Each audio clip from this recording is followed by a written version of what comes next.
দেখুন, চারটে পয়েন্ট বললেন, যেটা গতকাল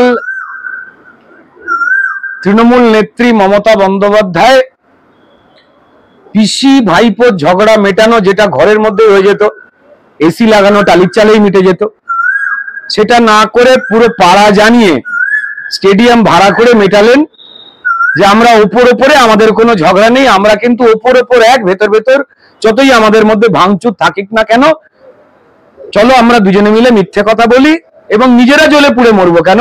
এই মিথ্যে কথায় সারা পশ্চিমবঙ্গের মানুষকে মিডিয়ার মারফত জ্বালাই। দেখুন, ওখানে যারা ওই ইডেনে খেলার মতো উপস্থিত হয়ে শুনছিলেন, তারা ডিরেক্টলি বা ইনডিরেক্টলি অন্যায় করেন বা অন্যায়কে প্রশ্রয় দেন, তারা উপস্থিত হয়েছিলেন। তা আমরা সেই সৌভাগ্যবান নই যারা অন্যায়ের প্রতিবাদ করি বা যাদের জীবন অন্যায়ের জন্য শেষ হয়ে গেছে। আমরা সব মানুষই এই মিডিয়ার মারফতেই কথাগুলো শুনেছি, দেখেছি, পড়েছি। এবং মমতা বন্দ্যোপাধ্যায় ইন্টারেস্টিং কথা বলেছেন যে মিডিয়া আজকাল যা দেখাচ্ছে, মিডিয়ায় যা দেখবেন শুনবেন, তা নাকি সব ভুল। যদি তাই হয়ে থাকে, মমতা বন্দ্যোপাধ্যায়ের এবং তার ভাইপো অভিষেক বন্দ্যোপাধ্যায় যা যা কথা বলেছে, যেগুলো আমরা দেখেছি এবং শুনেছি মিডিয়ার মারফতে, তা ভুল এবং যে মিথ্যে, তা মমতা বন্দ্যোপাধ্যায় প্রমাণ করে দিলেন তার উক্তির মধ্যে দিয়ে। উনি মিথ্যে কথা কি কি বললেন? প্রথম মিথ্যে কথা হচ্ছে উনি নাকি 215টা সিট পাচ্ছেন। কি করে জানলেন?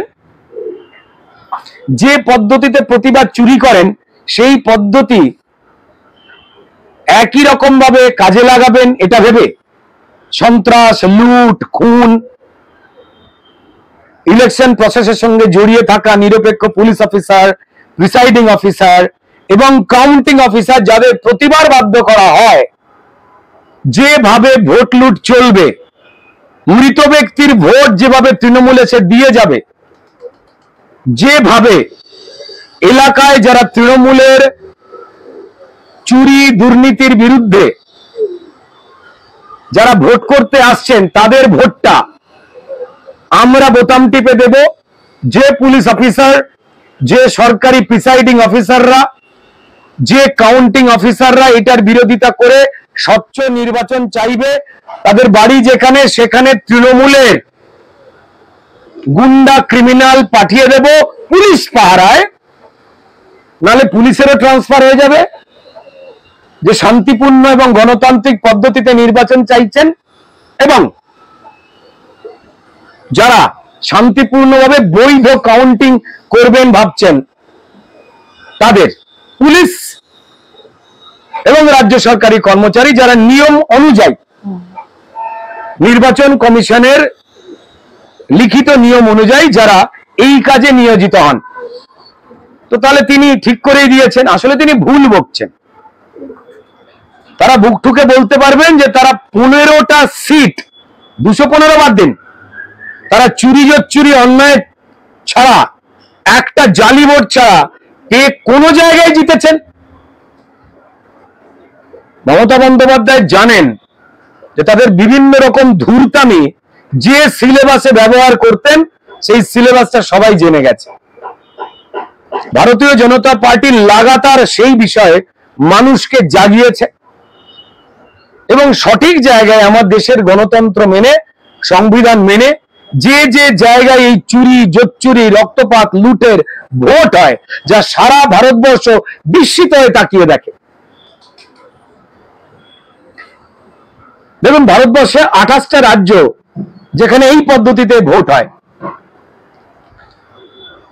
যেখানে যার মধ্যে প্রায় 20-21টা রাজ্যকে সেই রাজ্যের ডাক্তার হোক, ইঞ্জিনিয়ার হোক, শিক্ষক হোক, শিক্ষিত মানুষজন হোক, বা গরিব মানুষ হোক, প্রান্তিক মানুষ হোক, বা কোথাও মুসলমান সম্প্রদায়ের মানুষরাও হন না কেন,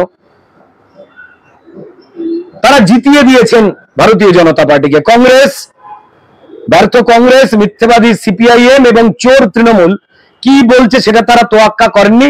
তারা দেখতে পাচ্ছেন যে কেন্দ্রীয় যে বিভিন্ন জনমুখী যে কাজগুলো রয়েছে, তার সুবিধে আমি পাচ্ছি কিনা, যে বিভিন্ন জনমুখী প্রকল্পগুলো রয়েছে সেগুলো গরিবে পাচ্ছে কিনা, এবং সেই প্রকল্পগুলো একটাও যে সব ধর্মের মানুষ বাদ দিয়ে কোনো এক বিশেষ ধরনের ধর্মের জন্য যে গুজবটা এরা রটাবার চেষ্টা করছিল সেগুলো যে সর্বৈব মিথ্যে, এটা জেনে নিয়ে এই কংগ্রেস, সিপিএম বা বাকি অন্যান্য ব্যর্থ দল বা এই চোর তৃণমূল তাদের যাবতীয় দাবিকে নস্যাৎ করে দিয়ে সারা ভারতবর্ষে 28টা রাজ্যে যেখানে সেম পদ্ধতিতে নির্বাচন হয় সেখানে মানুষ বিজেপিকে নিয়ে এসছে। কোথাও রক্তপাত, খুন, ভোট লুট শুনতেই পায়নি কেউ। শুধু তাই নয়, যেখানে বিজেপির সরকার নেই অন্য রাজ্যে, সেখানেও এই রক্তপাত, লুট, এই পদ্ধতিতে কেউ নির্বাচন যেতে না। সঙ্গে তৃণমূলকে মানুষ এত ভালোবাসে, এতই ভালোবাসে যে তারা সব রে করে গিয়ে তৃণমূল এত উন্নতি করেছে, মানুষের জীবন যাপন, মহিলা, নারী, পুরুষ থেকে শুরু করে সবার, হিন্দু, মুসলমান সবার এত উপকার করেছে জীবনযাত্রায়, সব রে করে এসে ভোট দিচ্ছে। একদমই নয়। লুট না হলে, পুলিশকে দিয়ে কন্ট্রোল না করতে পারলে, পুলিশ আর ক্রিমিনাল সহায়তায় এলাকায় ভয় এবং পুলিশের কাছে মিথ্যে গ্রেপ্তারি, এই ভয় না জাগৃত করতে পারলে মানুষ আমাদের ভোট দেবে না। তাই দাঁত নখ বার করে এরা।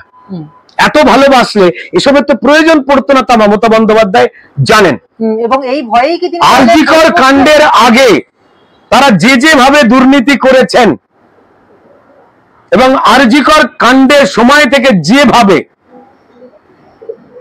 মানুষ দিনরাত জেগে রাস্তায় নেমেছেন, মায়েরা বোনেরা, তাদেরকে অপমান করতে, মাতাল বলতে, মারধর করতে, গ্রেপ্তার করতে, তাদের নামে অশ্লীল পোস্টার মারতে তৃণমূলের সব নেতা কর্মী, এমএলএ, মন্ত্রী সব নেমে পড়েছিল। তথ্য প্রমাণ লোপাট করতে পুলিশকে কাজে লাগিয়ে দেওয়া হয়েছিল।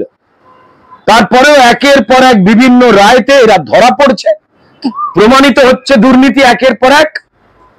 মাত্র তফাৎ ছিল 2024-এ, কিন্তু এই আর.জি. কর কাণ্ডের আগে মাত্র 4%। বিজেপিকে এত লুট, এত মারধরের পরেও সাধারণ মানুষ ভোট দিয়েছেন পশ্চিমবঙ্গে প্রায় 40%। তৃণমূলের টোটাল ভোট 47%। এই 47%-এর মধ্যে 70% হিন্দুদের মধ্যে মাত্র 15 থেকে 17%-এর ভোট চুরি জোচ্চুরি ভয়তে তৃণমূল পায়, মাত্র 17। আর মুসলমান সম্প্রদায় যাদের চাল ডাল চাকরি মান সম্মান লুট করে, হিন্দুদের মতোই এই তৃণমূল যেভাবে হিন্দুদের মতোই মুসলমানদের লুট করছে, আমি জানি না কেন সংখ্যালঘুরা তারা এই নেশায় আবদ্ধ হয়ে গেছে, যেখানে দিল্লিতে সংখ্যালঘু ইমামেরা বলেছেন আমরা বিজেপিকে ভোট দেব। আসলে দিল্লির ফলাফল দেখে মমতা বন্দ্যোপাধ্যায় ভয় পেয়ে গেছে। তফাৎটা শুনতে লাগছে প্রায় 7-8%, তাই না? কিন্তু যারা ভোটের গণিত জানেন, এই 7-8%-এর ভোট সেখান থেকে অর্ধেক চলে যাওয়া মানেই পুরোটা চলে যাওয়া। তাই 4%-এর যে ভোট 2026-এ বিজেপির দিকেই চলে যাবে এবং তৃণমূল সরকারের পতন হয়ে যাবে, তা তারা বুঝতে পেরে এবং নিজেদের মধ্যে শেষ মুহূর্তে যে মার পিট, গালাগাল, খুন, লুট শুরু হয়েছে তৃণমূলের, নিজেদের পারিবারিক অশান্তি শুরু হয়েছে, সেখান থেকে লোককে ভুল বোঝাবার জন্য নেতাজি ইন্ডোর স্টেডিয়ামে গোপন স্ট্র্যাটেজিক মিটিং, লোক ডেকে, মিডিয়া ডেকে প্রচার করা। এই কি স্ট্র্যাটেজিক মিটিং? ওখানে দাঁড়িয়ে মিথ্যাচার করেছে, সবাই জানেন, কি বলবো, আর সবাই এসেছে। কিন্তু অভিষেক বন্দ্যোপাধ্যায়, যিনি তৃণমূলের সর্বভারতীয় সাধারণ সম্পাদক, তিনি তো বলছেন সন্দেশখালী থেকে শুরু করে আর.জি. কর পর্যন্ত যা যা ঘটনা ঘটেছে সেগুলো সমস্তই বিজেপি বাংলাকে কলুষিত করবার জন্য ঘটিয়েছে। হঠাৎ করে এতদিন পর তিনি কথা বলছেন কেন? বছর দেড়েক তো চুপচাপ ছিলেন, হঠাৎ করে এসব কথা বলছেন কেন? দেখতে পাওয়া যেত না? কোনো দায় আছে বুঝি? কোনো চাপ আছে বুঝি কারু? হবে হয়তো। পারিবারিক দল, পারিবারিক ঘটনা, পিসি ভাইপোর ঝগড়া চলছে আমরা শুনছিলাম বিভিন্ন মিডিয়া থেকে। তবে সেই ঝগড়া মেটানো তো পিসির কনকনে এসি লাগানো ওপরে টালির চালের ঘরে বসেই মিটিয়ে নিতে পারতেন। স্টেজ বানিয়ে লোক ভাড়া করে ডেকে স্টেডিয়াম ভাড়া করে মৃত্যুঞ্জয় স্টেডিয়ামে কেন বলতে গেল? আপনার পিসি বলেছেন মিডিয়া যা দেখায় ভুল। আপনার বক্তব্য তো আমরা মিডিয়ায় শুনেছি, দুর্ভাগারা যারা চুরি জচ্চুরির সঙ্গে নেই বা পক্ষে নেই, সাধারণ মানুষ সবাই, তাদের তো বলে দিয়েছেন আপনার পিসি যা দেখানো হয় সব মিথ্যে। মানে তৃণমূলের কি আর দেখাবে? মমতা বন্দ্যোপাধ্যায় বলছেন, এরা বলছে যে ইলেকশন এলেই নাকি ইডি সিবিআই তদন্ত হয় এবং জেলে পোড়ার চক্করে। আরে 24 ঘন্টা 365 দিন আপনারা চুরি করছেন, 365 দিন কোথাও না কোথাও আপনারা চুরি জচ্চুরি অন্যায় করে ধরা পড়ছেন আর জেলে যাচ্ছেন। তার জন্য ইলেকশনের আগে পরের কিছু টেনশন কিসের? এত মিথ্যে কথা কিসের? অভিষেক বন্দ্যোপাধ্যায় বলছেন যে গলা কেটে নিলেও মমতা বন্দ্যোপাধ্যায় জিন্দাবাদ বেরোবে। ভাই একটু প্রমাণ দিন না কাউকে। আপনার তো প্রচুর লোকের গলা কাটেন, ঠ্যাং কাটেন, প্রাণ কাটেন, গুলি করে দেন। গলা কেটে নিলে পৃথিবীতে মানুষ যে কথা বলতে পারে আগে শুনিনি ভাই। কোন স্কুলে বিজ্ঞান পড়েছেন জানাবেন একটু। না, তিনি অভিষেক বন্দ্যোপাধ্যায় তো এটাও বলছেন যে যদি প্রমাণ থাকেন সিবিআই এর কাছে যদি প্রমাণ থাকে তাহলে সেই প্রমাণ দিক। সিবিআই ডেকেছিল, প্রমাণ আবার না সিবিআই তো ভাব বাচ্চা কথা। আরে ইডি সিবিআই প্রমাণ দিয়েছে বলেই আরে ভাব বাচ্চার কি আছে? বিজেপির মতো ভাব বাচ্চা। আরে ইডি সিবিআই ভাব বাচ্চা কথা বললো বলেই তো উনি মঞ্চ থেকে দাঁড়িয়ে তার উকিল মারফত বলে দিলেন যে 100 কোটি টাকার চাকরি দুর্নীতির প্ল্যানে যারা চুরি জচ্চুরি করেছে, জড়িয়েছিল, তাদের মুখ থেকে যে নাম আমরা বলছিলাম, মিডিয়া আলোচনা করছিল, সত্যিই তো কোন অভিষেক বন্দ্যোপাধ্যায়। একই নামে তো প্রচুর লোক থাকতেই পারেন, তবে তৃণমূলে অন্য কোন অভিষেক বন্দ্যোপাধ্যায়কে আমরা শুনিনি। বাট আমরা কনফিউজ ছিলাম। সবারই পরিচয় লিখেছে সিবিআই। তিনি তো ভাববাচ্চকে স্পষ্ট করে দিলেন, হয়তো সিবিআই এটাই চাইছিল উনি নিজের মুখে বলুক। থ্যাংক ইউ অভিষেক বাবু। কিন্তু অভিষেক বন্দ্যোপাধ্যায়ের নামে তো এটাও রিউমার বেরিয়েছে, তিনি বলছেন যে তিনি তার নামে নাকি এরকম একটা রিউমার কোথায়? তার প্রপার্টি ক্রোক হয়েছে তার কোম্পানির, কোনো রিউমার নেই। তথ্য প্রমাণ ওনার বাড়িতে আছে। জাস্টিস অমৃতা সিনহার বেঞ্চে হাইকোর্টে মামলা চলছে, লিপস অ্যান্ড বাউন্সে টাকা ঢুকেছে, সেই নিয়ে তথ্য প্রমাণের প্রাথমিক জায়গায় এসেছে। সেখানে ওনার 150 কোটি টাকার লিপস অ্যান্ড বাউন্স, যে কোম্পানির চেকের সাইনিং অথরিটি অভিষেক বন্দ্যোপাধ্যায়, যার ডিরেক্টর পদে ছিলেন এই কালীঘাটের কাকু থেকে শুরু করে তার নিজের বাবা মা এবং স্ত্রী। অভিষেক বন্দ্যোপাধ্যায় ডকুমেন্ট পাঠিয়ে দিয়েছেন। প্রপার্টি ক্রোক কখন হয়, সম্পত্তি বাজেয়াপ্ত কখন হয়? লোককে বোকা বানাবার চেষ্টা করবেন না। আইনত লড়াই চলছে, প্রমাণ করুন যে আপনি নির্দোষ, তারপরে চ্যাটাং চ্যাটাং পটাং পটাং কথাবার্তা বলবেন। না হলে চোরের মায়ের বড় গলা শুনেছিলাম, চোরের পুরো পরিবারের গলা এত বড় জিরাফের থেকেও। কালকে লাইভ টেলিকাস্টে পশ্চিমবঙ্গে বাসী দেখে নিয়েছে। না, অভিষেক বন্দ্যোপাধ্যায় যেটা বলছেন যে তিনি নাকি বিজেপিতে যোগ দেবেন, কে নেবে ওনাকে? কে ওকে আসতে বলেছে বিজেপিতে? আর পিসির কাছে সাফাই দিতে গিয়ে লোককে মিথ্যা কথা বলছে কেন? ওনার পিসি, ওদের পারিবারিক ব্যাপার। আজ এ ওকে সন্দেহ করে, কাল তাকে সন্দেহ করে। মমতা বন্দ্যোপাধ্যায়ের এমনি খুব আন্তরিক সন্দেহবাতিক মন, উনি নিজের ছায়া ছাড়া কাউকে বিশ্বাস করেন না, এ ওনার ঘনিষ্ঠ সব লোকেরা বলে। এবার ভাইপো পিসি একে অপরকে সন্দেহ করে। এও তো শোনা যায় যে অভিষেক বন্দ্যোপাধ্যায় তিনি নাকি স্বরাষ্ট্রমন্ত্রীর পদ চেয়েছিলেন, উপমুখ্যমন্ত্রী, সেই নিয়ে মারামারি হয়েছিল, তাতে কার যেন কোথাও একটা রক্ত রক্ত বেরিয়েছিল, তৃণমূলই বলে শুনেছি। নিজেদের মধ্যে ঝগড়া অসুবিধা, সেটা মানুষের কানে বিরক্তি ধরিয়ে মিথ্যে কথা বলছেন কেন? যাবার সময় হয়ে এসেছে, একটু সঠিক দু একটা সত্যি কথা বলুন ভাই। এত বড় স্টেডিয়াম ভাড়া করেছেন, জানি আপনাদের চুরির পয়সা বলে, তা বলে পয়সা তো ফালতু কথা শোনাবার জন্য স্টেডিয়াম ভাড়া করে নিজেদের দলের কত লোকের সময় নষ্ট করলেন বলুন তো? চুরি করতে পারতো না সেই দিন? ছি ছি। না, কিন্তু আপনি বলছেন যে দিল্লিতে এইরকম বিজয় রথ দেখে, মানে বিজেপির যে বিজয় রথ সেটা দেখে মমতা বন্দ্যোপাধ্যায় ভয় পেয়ে গেছেন, অথচ মমতা বন্দ্যোপাধ্যায় তো অন্য কথা বলছেন। তিনি বিজেপিকে কড়া ভাষায় তোপ দেখে বলছেন যে বিজেপির আয়ু নাকি 2-4 বছরের বেশি নেই, তাই বাংলা দখল করার চেষ্টা করছে, বাংলা টার্গেট। তাই সবাইকে আশ্বস্ত করে তিনি বলছেন এতে ভয়ের কি আছে, ওদের আয়ু 2-3 মাস, আমরা 5 বছর আছি।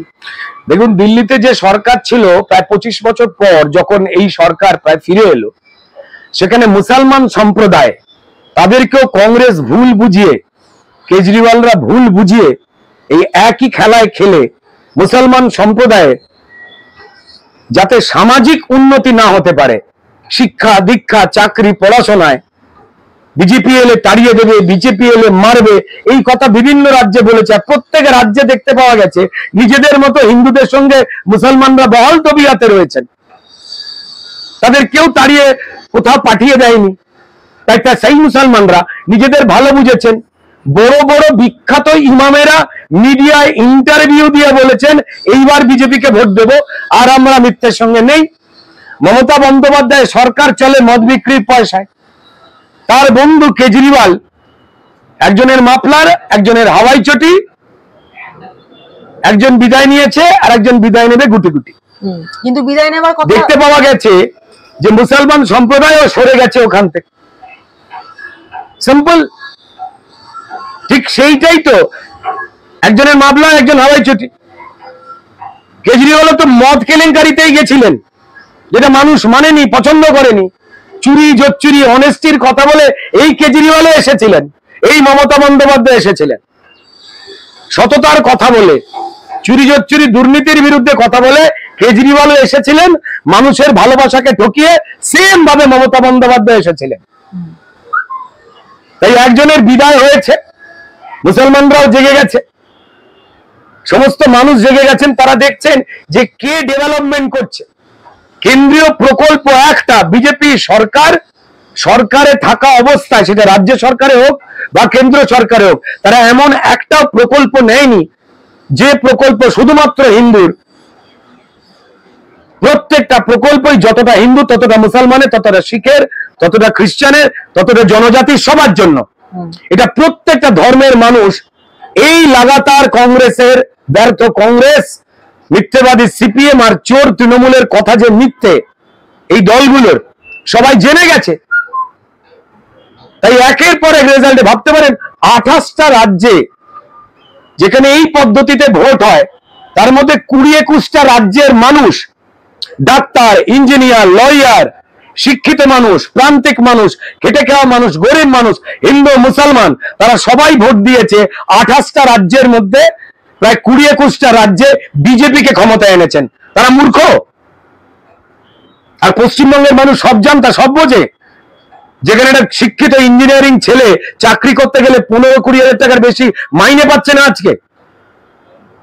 আজকে যেখানে ছেলে মেয়েরা তাদের পরিযায়ী শ্রমিক হয়ে চলে যেতে হচ্ছে অন্য রাজ্যে, বিজেপি শাসিত, যারা অল্প পড়াশোনা করেছেন, মায়ের সঙ্গে দেখা হয় না, মা ফোন করে জিজ্ঞেস করে আজকে খোকা খেয়েছিস, কুকি খেয়েছিস? আর শিক্ষিত ছেলে মেয়েগুলো ব্যাঙ্গালোর, দিল্লি, মহারাষ্ট্র সব জায়গায় চলে যাচ্ছে, চ্যাংড়ামো হচ্ছে, মানুষ নির্বোধ, বোকা। আর এখানে পশ্চিমবঙ্গের তৃণমূলের বন্ধু সিপিআইএম একই রকম ভাবে যারা উগ্র ইসলামিক মৌলবাদী শক্তিকে তোষণ করছে, তারা একত্রিত হয়েছে। খুব ভালো, এটা দেখে হিন্দুরা সংগঠিত হয়ে গেছে আরো বেশি। এই সিপিএম এবং এই তৃণমূল শুধুমাত্র হিন্দু বিরোধী নয়, হিন্দুত্ব বিরোধী নয়, এরা সেই মুসলমান সমাজের শিক্ষিত মানুষ যারা ডাক্তার, ইঞ্জিনিয়ার, শিক্ষক, সাংবাদিক, এই ধরনের উল্লেখযোগ্য কাজ যেগুলো করলে মুসলমান সমাজের উপকার হবে, এই কথা যারা বলেন, বা যারা ভালো ইমাম, যারা সর্বধর্ম সমন্বয়ে চলে নিজের ধর্মকে এগোবার কথা বলেন, তাদেরকে কোণঠাসা করে দিয়েছে এই তৃণমূল, এই সিপিএম। আর যারা জিহাদি শক্তি, যারা এই রাষ্ট্রের, এই রাজ্যের মূল যে সংস্কৃতি, দুর্গাপুজো বলুন, এই সামনে সরস্বতী পুজো গেল, 4টে আমরা মিডিয়ায় পেয়েছি, 126টা পুজো বন্ধ করেছে, মূর্তি ভেঙেছে, লক্ষ্মী পুজো বন্ধ করেছে। তাদের পক্ষে অন্ধত্ব নিয়ে চুপ করে আছে, আর কোর্টের পারমিশন নিয়ে হিন্দুদের পুজো হচ্ছে। ববি হাকিম, মমতা বন্দ্যোপাধ্যায়ের আশীর্বাদ ধন্য, দাওয়াতে ইসলামের প্রবক্তা, এবং যে লোকটার পরিকল্পিত বক্তব্য ছিল ইনশাল্লাহ সামনে ऐसे दिन आएगा আধা বাংলা উর্দু বলে গেলে চালিয়ে দিন, ইউটিউবে পেয়ে যাবেন। তিনি পরিকল্পিতভাবে তার কর্পোরেশনের কলকাতা পৌরসভার যে স্কুলগুলো, সেখানে বিজ্ঞপ্তি কি দিয়েছিল, বিশ্বকর্মা পুজোর ছুটি কেটে ঈদ উল ফিতরে একদিনের জায়গায় এই ছুটিটা কেটে ওখানে 2 দিন বাড়িয়ে দিল। আরে ভাই, আপনারা মুসলমান সম্প্রদায়ের যে উৎসব সেখানে ছুটি দিন না, কিন্তু হিন্দুদের কেটে কেন? এ চালাকি নেই চলেগা বাবা। প্রতিবাদ হয়েছে, ভয় পেয়ে গিয়ে এই মুসলিম লীগের, সুরাবর্দির যে মুসলিম লীগ ছিল, যারা হিন্দুদের অত্যাচার চালিয়েছিল, যে কেন পূর্ব পাকিস্তান মানে আজকের বাংলাদেশে যাবি না বল, 4,500 হিন্দুকে কেটে কুচিয়ে হত্যা করেছিল এই মুসলিম লীগ সুরাবর্দির নির্দেশে। মমতা বন্দ্যোপাধ্যায়ের আশীর্বাদ ধন্য ববি হাকিম দাওয়াতে ইসলাম আর ইনশাল্লাহ 50% বাংলা উর্দু বলেগা। হিন্দুরা শুনছেন, আপনি তৃণমূল করুন, সিপিএম করুন, কংগ্রেস করুন, যে কোনো দল করুন, জানেন এই ইতিহাস? 50% পশ্চিমবঙ্গবাসী কখন উর্দু বলবে? যখন ভয়তে ধর্মান্তরণে মুসলমান বানানো হয়ে যাবে, তখন। তাকে গ্রেপ্তার করেছে মমতা বন্দ্যোপাধ্যায় না? হুমায়ুন কবির মুর্শিদাবাদে বলেছিল যে এখানে জনসংখ্যা আমাদের বেশি, 70% আমরা হিন্দুদের কেটে ভাগীরথী ভাসিয়ে দেবো। গ্রেপ্তার হয়েছে না? পুলিশ মাইকে অ্যানাউন্স করছে, রাত জেগে যে যার নিজের সরস্বতী পুজোর প্যান্ডেল পাহারা দিন। তোমরা কি আঙুল চুষছো আমাদের ট্যাক্সের টাকায়? মমতা বন্দ্যোপাধ্যায় বলে দিয়েছে, যারা উগ্র জেহাদি মুসলমান যে শক্তিকে যারা সমর্থন করে তাদের কিচ্ছু করবে না, তারা অন্যায় করুক। সবাই সব খেয়াল রেখেছে। শিক্ষিত মুসলমান, এই দেশ ভালোবাসা মুসলমান, তারাও হিন্দুদের মতো একই কথা বলছে, এই অসভ্যতামি বন্ধ করুন মমতা বন্দ্যোপাধ্যায়। আর সিপিএম এর রাস্তায় হাঁটবেন না। কদিন আগে সিপিএম এর এই সম্মেলনে সিপিএম এর হিন্দু নেত্রী বৃন্দা কারাকের বই প্রকাশ করেছেন, ঠিক মমতা বন্দ্যোপাধ্যায় লাইনে। হিন্দুত্বের হিংসার মুখে নারী, হিন্দুরা হিংসা করে, হিংসা চড়ায় নারীদের মাঝখানে। আর এটা এমন একটা ধর্ম যে ধর্মে সারা পৃথিবীতে নেই, যেখানে নারীদের সব থেকে বেশি পুজো করা হয়। নারী আর পুরুষকে যদি সম্মানের জায়গায় নারীকে যদি একটু পিছিয়ে রেখে দেওয়া হয়, আমাদের ধর্মেই আওয়াজ ওঠে। আমাদের নিজের হিন্দু ধর্মের লোকেরাই চিচি করে, আর অন্য ধর্মে সেখানে নারীদের শুধুমাত্র পুরুষের মনোরঞ্জন করা আর সন্তান উৎপাদনের জন্য ব্যবহার করা ছাড়া আর কোন স্বাধীনতা দেওয়া হয়েছে? সেটা নিয়ে বই লিখলেন না বৃন্দা দেবী?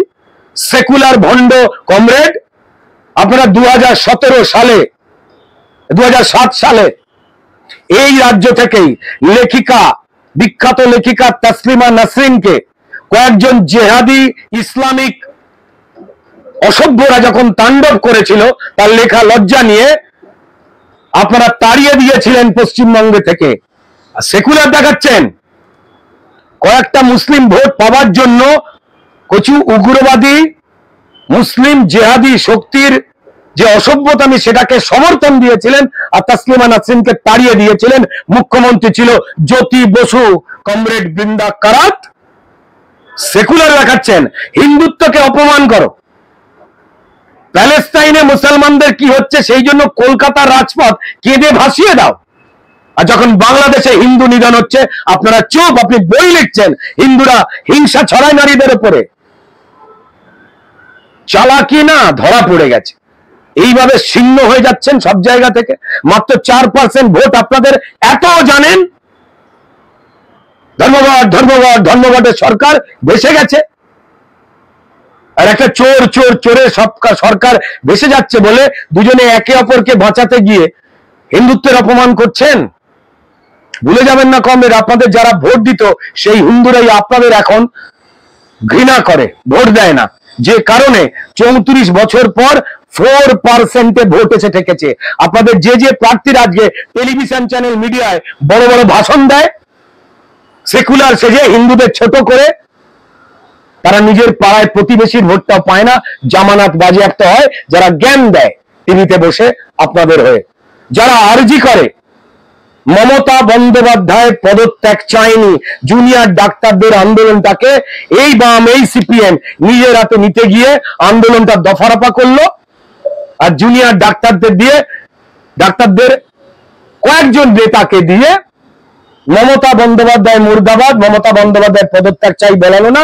যেখানে স্বাস্থ্য দপ্তরের মন্ত্রী মমতা বন্দ্যোপাধ্যায়, যেখানে পুলিশ মন্ত্রী মমতা বন্দ্যোপাধ্যায় এবং দুটো ডিপার্টমেন্টের অসহযোগিতায়, উদাসীনতায়, পরিকল্পনায় আমার অভয়া বা তিলোত্তমা বোনকে প্রাণ দিতে হলো। বিজেপি যদি ঢুকে পড়ে তাহলে আন্দোলন জোরদার হয়ে যাবে। মমতা বন্দ্যোপাধ্যায় পদত্যাগ চাইবে, তাই জুনিয়র ডাক্তারদের দিয়ে নিরপেক্ষ আন্দোলন বলিয়ে স্লোগান দিলেন প্রাক্তন জাস্টিস অভিজিৎ গঙ্গোপাধ্যায় এবং অগ্নিমিত্রা পালের দিকে তাকিয়ে, গো ব্যাক। ব্যাকে আপনারা হাঁটছেন, এমন হাঁটছেন আর ফেরত আসতে পারবেন না এই মমতা বন্দ্যোপাধ্যায় চোর জোচ্চোর সরকারকে চালাকি করে সাপোর্ট দিতে গিয়ে। মিলিয়ে নেবেন। বলছেন বটে মমতা বন্দ্যোপাধ্যায়ের চোর জোচ্চোর সরকার, কিন্তু নেতাজি ইন্ডোর স্টেডিয়ামের মঞ্চ থেকে তো পিসি ভাইপো দুজনেই একই কথা বললো যে 215 আসনের বেশি আসন নিয়ে ক্ষমতায় আসতে হবে, বরং তার চেয়ে বেশি বই কম নয়। এবং তৃণমূল সরকার মানে সরকারের সর্বভারতীয় কংগ্রেসের সর্বভারতীয় সাধারণ সম্পাদক তিনি বলছেন যে সন্দেশখালী থেকে শুরু করে আরজি কর হাসপাতালের ঘটনা নিয়ে বাংলাকে কলুষিত করেছে বিজেপি, আগেও চক্রান্ত করেছে, আবারও চক্রান্ত করা শুরু করেছে। বাংলার মানুষ আগেও জবাব দিয়েছে, এবারেও জবাব দেবে। কোথাও দেবে না। লুটফুট না হলে বাংলার মানুষ ভোটই দেয় না, মৃতদেহরা এসে ভোট দিয়ে যায়। আর ট্রান্সফারের ভয়তে নিজের মেয়ে বউয়ের ইজ্জত চলে যাবে বলে এই পুলিশ অফিসার যারা জুনিয়র, যাদের অপমান করেন মমতা বন্দ্যোপাধ্যায়, তারাও পাপ কাজ করতে চাইছেন না। এই প্রিসাইডিং অফিসাররা, এই কাউন্টিং অফিসাররা, তারা তৃণমূলের লুটের আপত্তি করলেই পাড়ায় পাড়ায় তাদের বাড়ির সামনে তৃণমূলের গুন্ডারা দাঁড়িয়ে থাকে। আর মেয়ে বউ ফোন করে বলে যা অন্যায় হচ্ছে মেনে নাও। সবাই সবটা জানে মমতা বন্দ্যোপাধ্যায়, সব জায়গায় হাতে পায়ে ব্যান্ডেজ, সিলেবাস চলে না। শেষ লাইন একটা বলবো, পিপিলিকার পাখা গজায় মরিবার তরে, পিসি ভাইপোর ঝগড়া চুপচাপ মেটান নিজেদের ঘরে। আর একটা মানে খুব গুরুত্বপূর্ণ বিষয় যেটা চোখে লাগার মতো, খুব দৃষ্টিকটু লাগলো সকলেরই, এবং সেটা নিয়ে সোশ্যাল মিডিয়াতে যথেষ্ট চর্চা চলছে, যে অভিষেক বন্দ্যোপাধ্যায় যখন স্টেজের উপর দাঁড়িয়ে দলের সঙ্গে যারা বেইমানি করেছিলেন তাদের নামগুলো পরপর বলতে শুরু করলেন, সেই মুকুল রায়, শুভেন্দু অধিকারীদের কথা বললেন যে তিনি চিহ্নিত করেছিলেন, এবং এবারেও বেইমানদের লেজে গোবরে করার দায়িত্বটা তিনি নিয়েছেন। হোয়াটসঅ্যাপে রাজনীতি না করে মানুষের পাশে দাঁড়াতে হবে এবং রাস্তায় নেমে কাজ করতে হবে। মানে বুঝিয়ে দিলেন যে পরিকল্পনা মাফিক কেউ যদি তৃণমূলকে কালিমা লিপ্ত করতে চায়, কোনোভাবেই তিনি সেটা বরদাস্ত করবেন না। এমন কথা যখন অভিষেক বন্দ্যোপাধ্যায় স্টেজের ওপরে দাঁড়িয়ে বলছেন, স্টেজের নিচে দাঁড়িয়ে তখন হাসি মুখে ছবি তুলছে মুকুল পুত্র শুভ্রাংশু। স্টেজে দাঁড়িয়ে বাবার অপমান হচ্ছে, ছেলে সেটাকে শুনছে এবং হাসি মুখে পোজ দিয়ে ছবি তুলছে। ছিচিৎকার পড়ে গেছে সোশ্যাল মিডিয়ায়, কি বলবেন? দেখুন, যখন এই মুকুল বাবু এবং শুভেন্দু বাবুকে বিভিন্ন রকম অপমান করার চেষ্টা করছেন অভিষেক বন্দ্যোপাধ্যায়, তখন সবাই জেনে গেছে যে কথাগুলো বাড়িতে বেলজিয়াম গ্লাসে বিভিন্ন রকম দামি দামি জিনিস আছে তো তার বাড়িতে, আয়নার দিকে তাকিয়ে বলা উচিত ছিল, যেটা এতদিন ধরে প্র্যাকটিস করেছে। এই সবাই এসে বলতে গিয়ে আয়নার দিকে তাকিয়ে, সেই আয়নার দিকে তাকিয়ে বলা কথাগুলোই নেতাজি ইন্ডোর স্টেডিয়ামে এসে বলে ফেলেছে। যাই হোক, আমি আবার বলবো, ভালো থাকুন অভিষেক বন্দ্যোপাধ্যায়, ভালো থাকুন মমতা বন্দ্যোপাধ্যায়।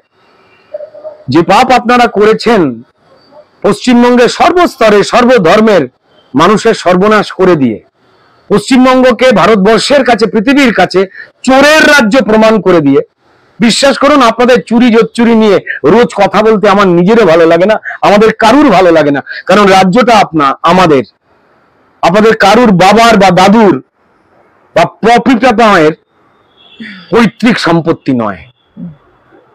বন্ধ করুন এসব, ক্ষমতা থেকে চলে যাবেন, মিথ্যে ভাষণ বন্ধ করুন। আর চোরের বাড়ির মিটিং এ চোর কি আলোচনা করে সেটাকে নিয়ে মাথা ঘামিয়ে লাভ আছে? আরেকটা বিষয় নিয়েও কিন্তু প্রশ্ন উঠছে, সেটা হচ্ছে সিবিআই কে নিয়ে, যে সিবিআই এর বিরুদ্ধে মানে মানুষের একটা ক্ষোভ তৈরি হচ্ছে যে 28 পাতার চার্জশিটে 2 জায়গাতে সিবিআই নাম রেখেছে কোনো জনৈক অভিষেক বন্দ্যোপাধ্যায়, এবং সেখানে প্রশ্ন উঠছে সোশ্যাল মিডিয়াতে বা সর্বত্র এই প্রশ্নই উঠছে যে সিবিআই এত ধোঁয়াশা রেখে নামটা কেন প্রকাশ করছে। যদিও অভিষেক বন্দ্যোপাধ্যায় যখন মঞ্চ থেকে দাঁড়িয়ে বললেন যে যেভাবে এক্সপ্লেন করলেন তাতে অনেকটা ধোঁয়াশা মানুষের কাটলো, কিন্তু সিবিআই কেন ধোঁয়াশাটা রাখছে? যারা যারা প্রশ্ন করছে তারা কি ইডি সিবিআই তে চাকরি বাকরি করে, তারা জানেন ওইখানে চাকরি করতে গেলে কি কি স্ট্র্যাটেজি মেনটেন করতে হয়। দেখুন, আরজি করের ঘটনাতে খুব ভালো করে বোঝবার চেষ্টা করুন। যখন ক্রাইম এবং ক্রিমিনালের সঙ্গে রাজ্যের প্রশাসনিক শক্তি মিশে থাকে, তখন ক্রিমিনালদের খুঁজে বার করতে গেলে বিভিন্ন ছল চাতুরির বা স্ট্র্যাটেজির আমদানি করতে হয় তদন্তকারী সংস্থাকে। কে বলেছে এটা হতে পারে না? যে সিবিআই চাইছিল অভিষেক বন্দ্যোপাধ্যায় নিজে মুখেই স্বীকার করুন, যেটা আমরাও ধোঁয়াশায় ছিলাম, যে কোন অভিষেক, সেটা ক্লিয়ার করে দিলেন অভিষেক বন্দ্যোপাধ্যায় নতুন। কে বলেছে এটা সিবিআই স্ট্র্যাটেজি ছিল না? এটা হতে পারে না।